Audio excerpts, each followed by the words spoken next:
Have you ever had a personal high in your life taken from you?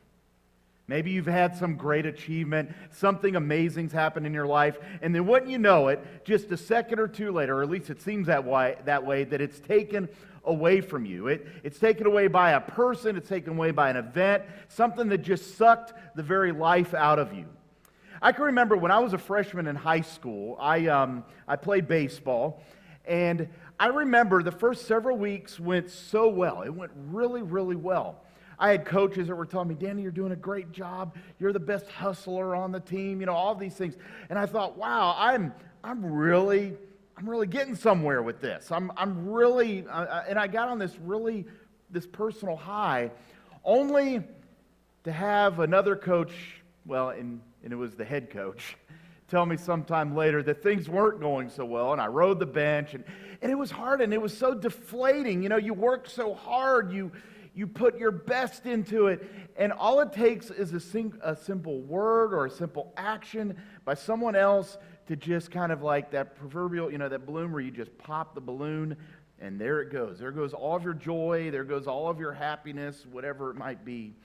And that happened to me, and I'm sure that it happened and is maybe even right now happening to you. And in those moments, we ask this question. It's the one I'm going to start us off with today.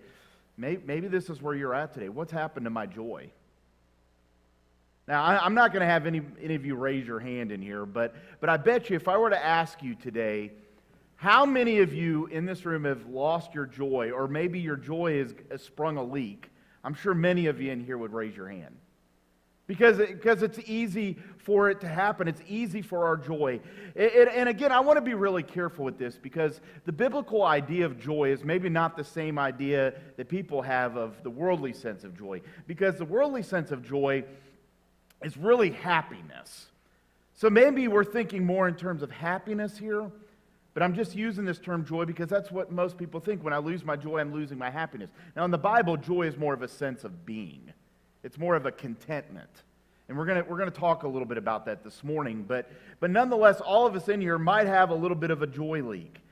And I want you to think for yourself, okay, what is it? What are the people? What are the situations? What are the circumstances that are chipping away at joy in my life? Now, I'm sure you can think of some situations. I'm sure you can maybe think of a family member. Maybe you can think of a boss. Maybe you can think of a health crisis in your life. Maybe you can think, I know we're in the summer, maybe you can think of a teacher at school. I don't know, maybe for our students, I know school's only a few weeks away, so that's sapping the joy out of them right now, okay? But I'm asking, what are we supposed to do? What are we supposed to do when the joy in our life is at a low? Well, I think what we do is we look at passages in the Word of God that show us what to do. Because God's Word, that's what His Word does, is it teaches us, it transforms us, it meets us where we really live, right? I mean, it's not some foreign ancient book it connects with us. Because while it was written in some places several thousand years ago, the thing is, the human nature doesn't change, does it? We're sinners and we're all broken. And so Psalm 96 kind of gives us a glimpse, I think, into what we can, in a way that we can answer this question of what do we do when we lose our joy. And let me tell you, it has everything to do with the way that you approach worship in your life. If you want to live joyfully, if you want to find that happiness back in your life, it really does come back to joy. It really does come back to worship. Now, we're not 100% sure as we read Psalm 96, and I want to thank Jerry for reading this morning. That was awesome. I want us to go to Psalm 96 because we're going to find this answer. And we're not sure who wrote this psalm. We think David wrote it. Not 100% sure because it's kind of wedged in between two psalms that we know he wrote. So it's most likely that he wrote this song. And we've seen this, and as we've seen throughout the book of Psalms so far, we realize that David faced a lot of problems in his life, a lot of troubling circumstances. He had people in his life who were literally trying to kill him. He was pushed off of his throne. He had bad moral failures in his life. He went through a lot of different things.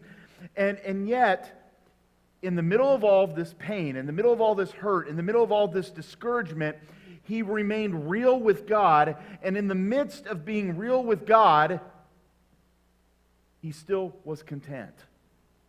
He still was filled with joy. Even though all this crud was happening in his life, he could continue to sing. He could sing for joy. And how was he able to do that? Because he continued to worship. See, I think maybe for some of us in here, maybe we've sprung a leak because we've stopped worshiping. We've stopped giving the praise and glory to God that he so deserves. And I'm going to be reading from the NIV today. We'll have it on our screens here as well. And I'm going to read through the text here again that Jerry did a great job sharing with us earlier, because I want us to hear what he's saying here and learn how we can be more joyful. Look what he says here. He says, "Sing to the Lord a new song. Sing to the Lord, all the earth. Sing to the Lord, praise his name. Proclaim his salvation day after day. Declare his glory among the nations, his marvelous deeds among all peoples." I love how Travis this morning introduced us to a new song. Now, I don't know about you, but I like hearing new songs. Maybe some of you in here this morning have a hard time with new songs, but I like new songs. I like the freshness that comes. I'm sure some of you in here, you have your favorite singer, and you're waiting for their next album or their next single to come out, right? Maybe you're checking on social media, and you're always looking for a new song. There's just something wonderful about something that's new and something that's fresh, and that's exactly what David's saying here. He's saying in his own life, but I think what God is asking for all of us in here today, and those of you online with us as well, is what is the new song that you're singing to God yourself? When was the last time you sang him a new song? You know, something I started doing many years ago, and sometimes I just kind of do it just out of the blue, spontaneously, is I'll sing in my car. I'll just kind of start, maybe a scripture or something to come up, and I'll just kind of like sing it.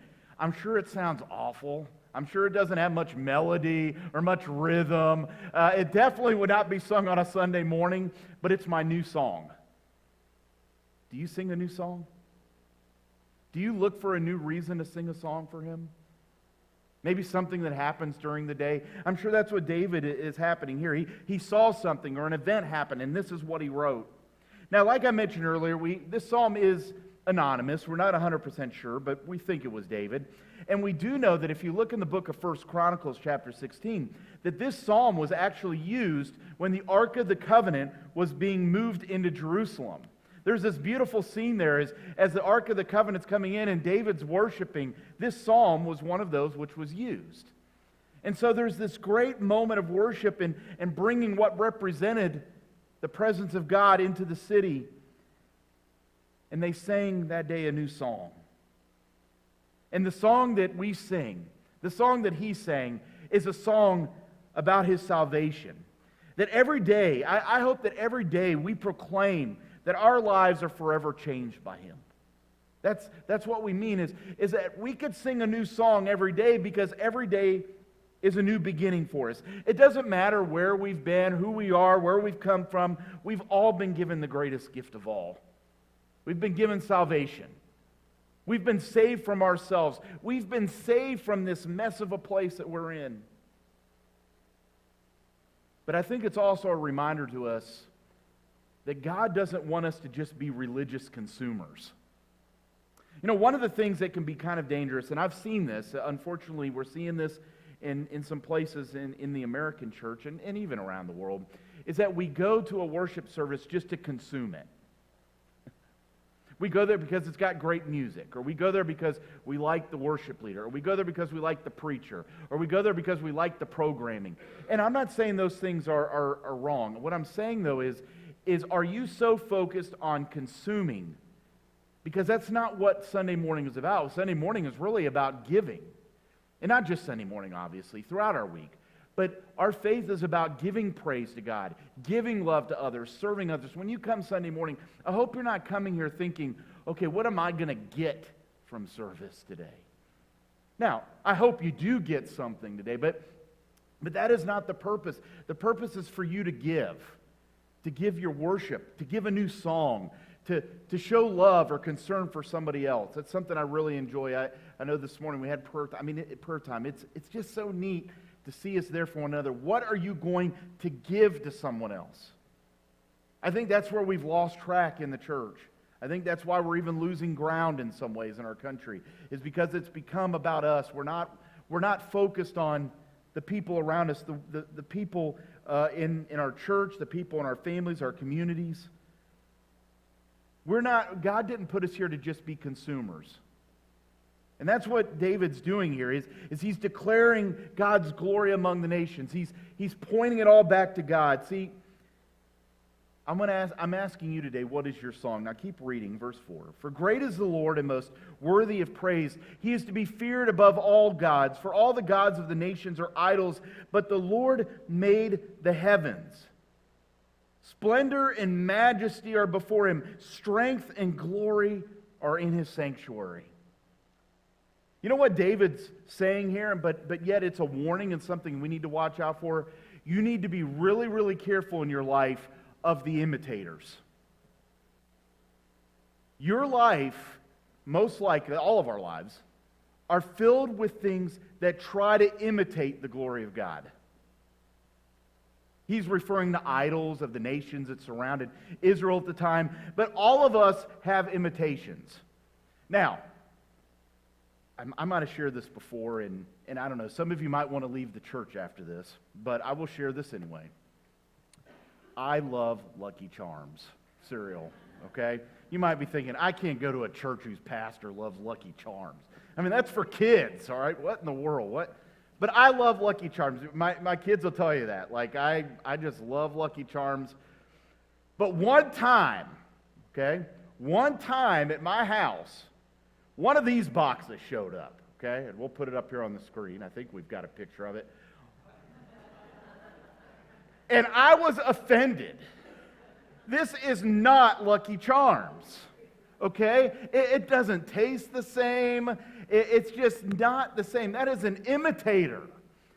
I'm telling you right now today that some of us, probably all of us in some way, we are allowing imitators to get in the way of our worship. We are imitating. We're trying to find things that we think can fill a gap.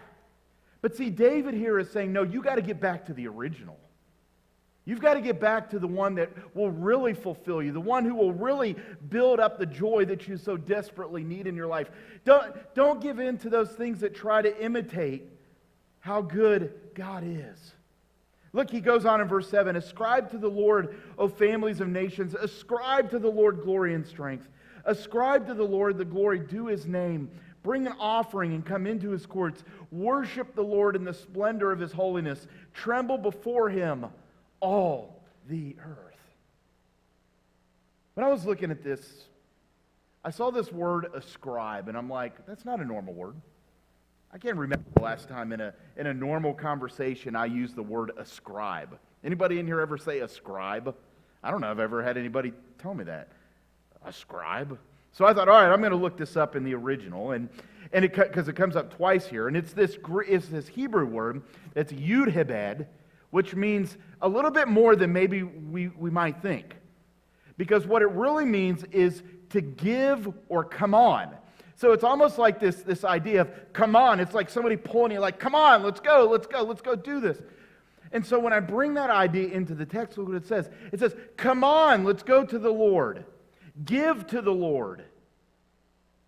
Is that where you're at on a Sunday, or is that where you're at every day as you sing a new song? See, what he's saying is that we shouldn't delay.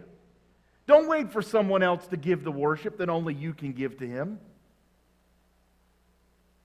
Ascribe to the Lord. Be loud in his praise to him. You know, the objects, we've been using objects every week to describe different pieces of the Psalms. And this week we have with us a trumpet. Trumpets are loud. I will not even try to blow into this thing because I don't even know how a trumpet works. All right, I know that these little buttons do something. But anyway, I don't know, Travis, I don't know. He might get mad at me for calling them buttons. I don't know. They're probably something else. But what's that?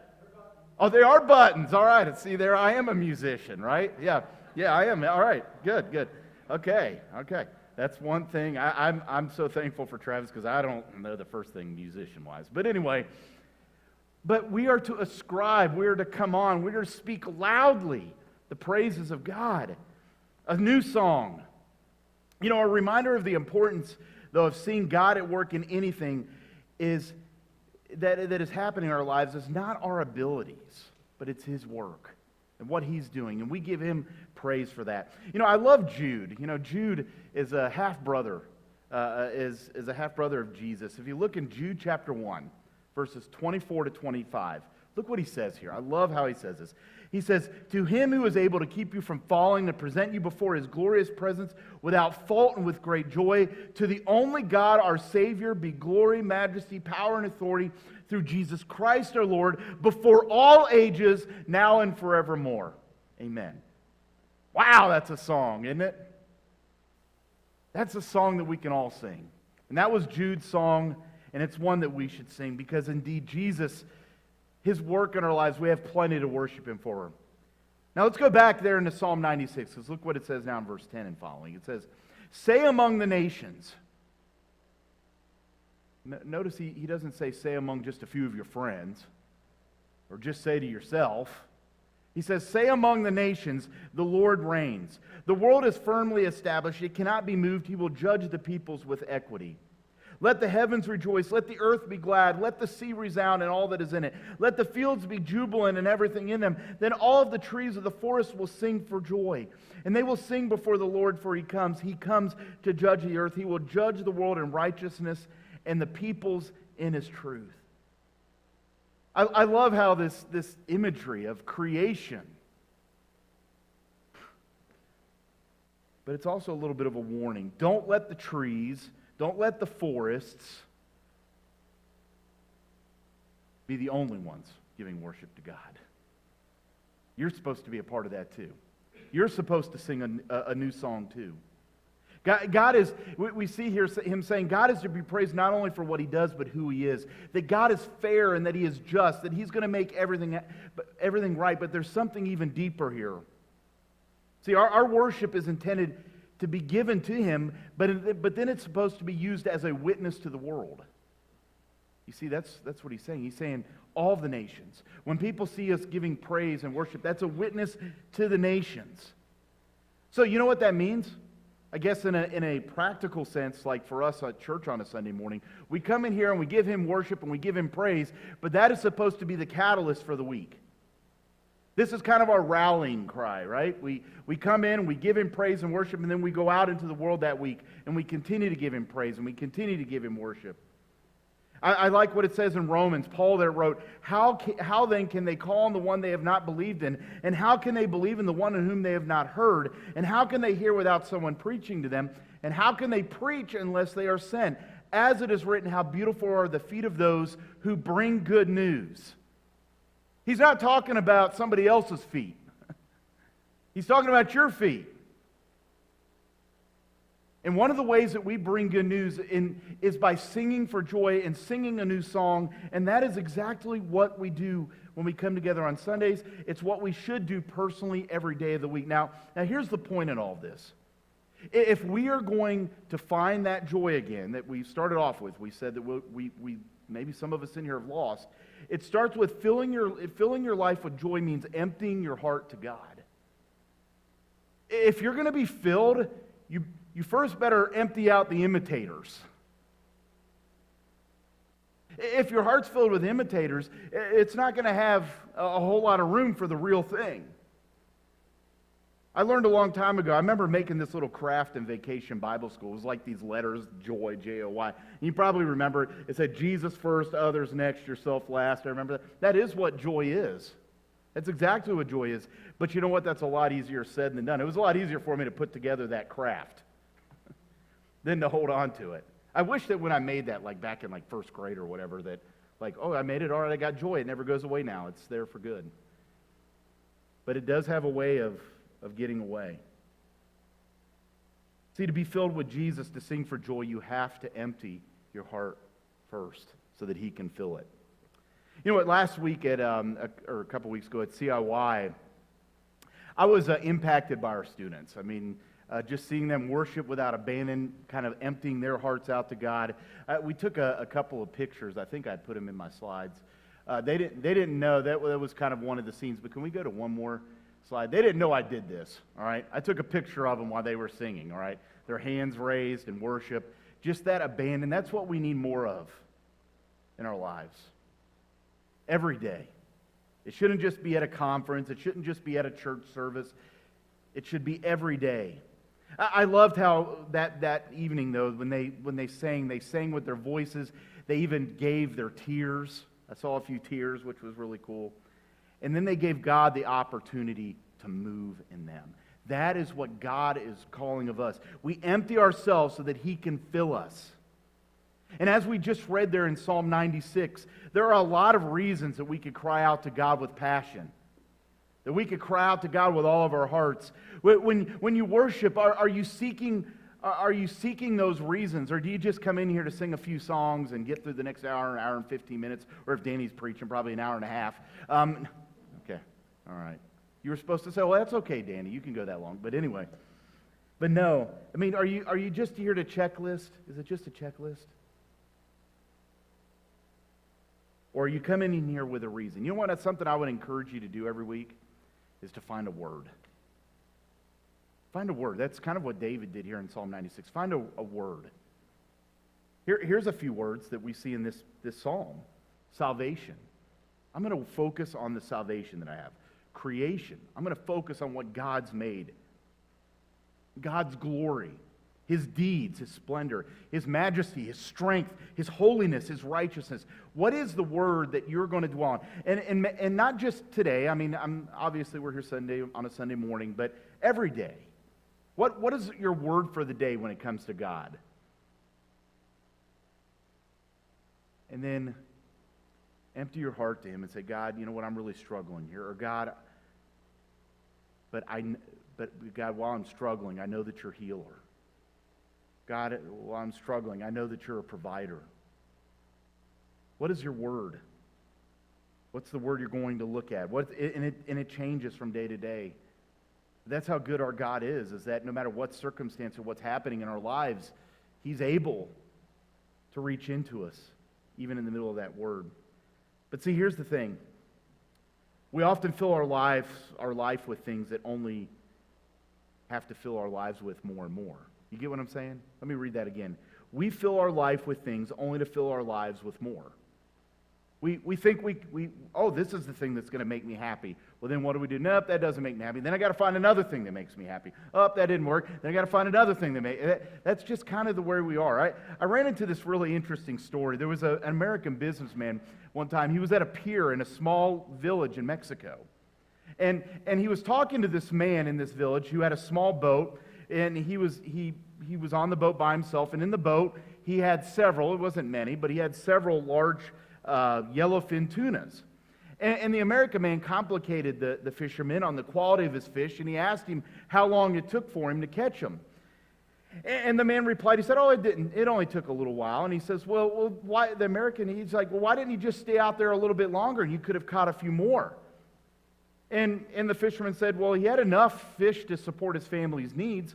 And then the American asked him, okay, well, how did you spend the rest of your time? And here's what he said. He says, I sleep late. He says, I fish a little. I play with my kids. I take a nap. I take a walk with my wife.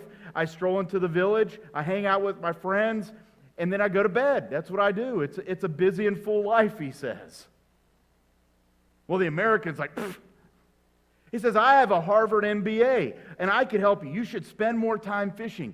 And with all the money you make, you could buy a bigger boat, and with the proceeds that you get from that, you can then buy several boats. Eventually, you could buy a fleet of boats. Instead of selling your catch to a middleman, you could open your own processor, own your own cannery even. You could control the product, the process, the distribution of it all. Now, he says you would have to leave this small coastal village, and you would probably have to maybe go to Los Angeles. Maybe you'd even end up in New York City, and you can run your expanding enterprise. But then the fisherman asks him, he says, well, how long is this going to take for me to do all this? And he says, oh, it'll probably take you 15 to 20 years, to accomplish all of this. But then the fisherman asks, but then what? But what then? And so the American left. He says, well, that's the best part. He says when the time's right, you can announce a stock offering and sell your company, and you can become rich, and you can make millions. And the fisherman's like, millions, huh? And then what? He asks him. And the American says, well, then guess what? Then you could retire, you could move to a small village where you would sleep late, fish a little, play with your kids, take a siesta with your wife, stroll through the village, hang out with your friends at night, and go to bed. I love that story because that's exactly where I think many of us are at. We're chasing after stuff, chasing after it, only to get to a place that God can provide to us right now. We think that if we only had this, I could have joy, when the fact is you can have joy right now. And so what I want to challenge you to do is to look in your life and to remove the joy imitators. Now, how do you do that, you might be asking? There's a couple things you can do. Look at the ingredients. Here's one of them. Look at the ingredients. So this morning, and I forgot my orange juice in my seat. You want to throw that up there to me, please? Just throw it. You're fine. All right. I meant to bring it. I forgot it. Thank you. So I brought with me this morning some orange juice here, and if you look at the ingredients, it's funny to me. I was checking this out this week. The ingredients, it just says orange juice. That's just what it is, right? It's just orange juice. Now, one of my favorite imitators of orange juice as a kid was Sunny D. Any of you ever heard of Sunny D? Oh yeah, okay. So I thought, you know what? I'm going to look up Sunny D and look at the ingredients. Here's what it says for Sunny D. Water, high fructose corn syrup, 2% of all these different fruits. Notice what I said, just 2%, right? Thiamine, hydrochloride. I'm drinking hydrochloride, okay?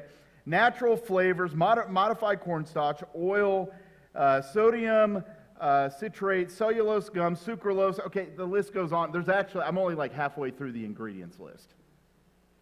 Sunny D is an imitator. You got to look at the ingredients. Look at the ingredients of the things in your life that are imitators.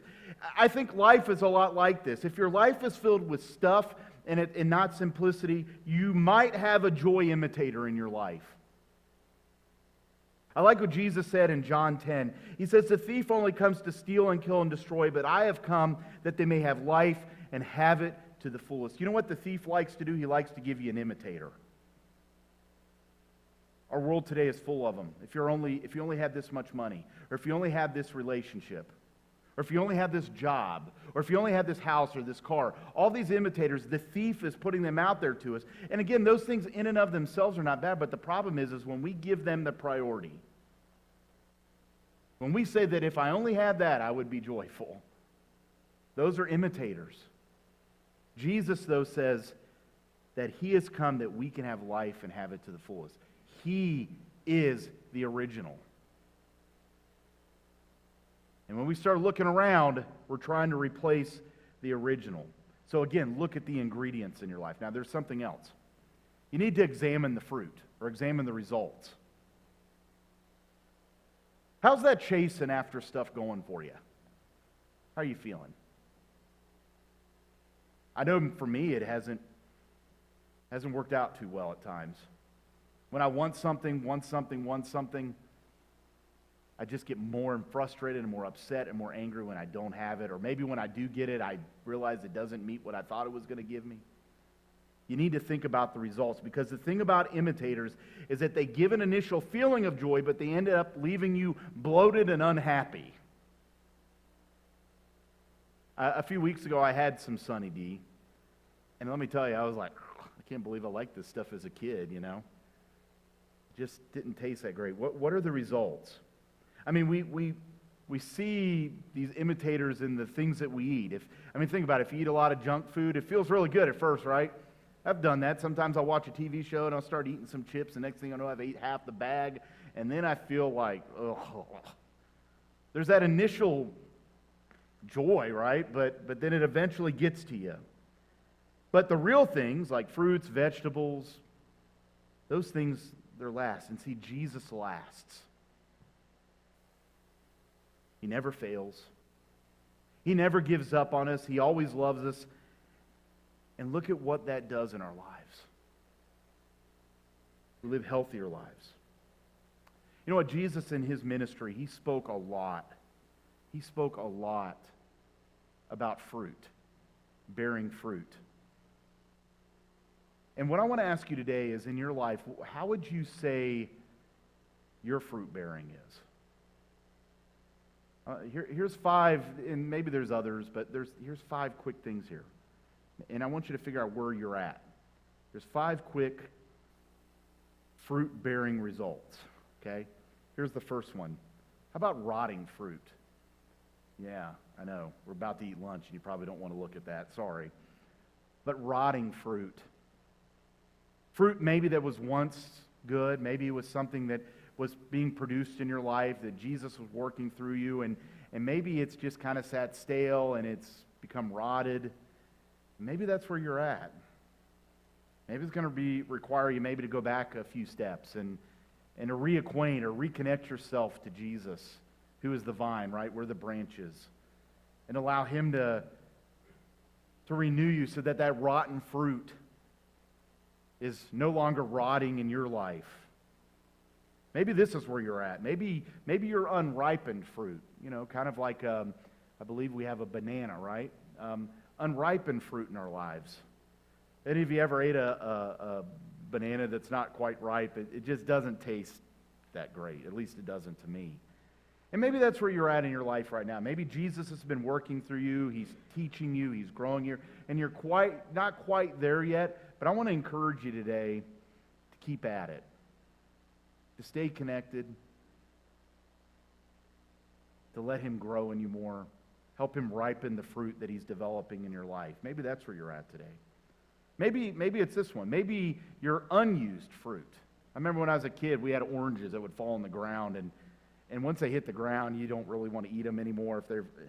Maybe you have fruit in your life, but you're not really using it. We mentioned earlier about how important it is to reach into the lives of other people. Maybe there are gifts and talents.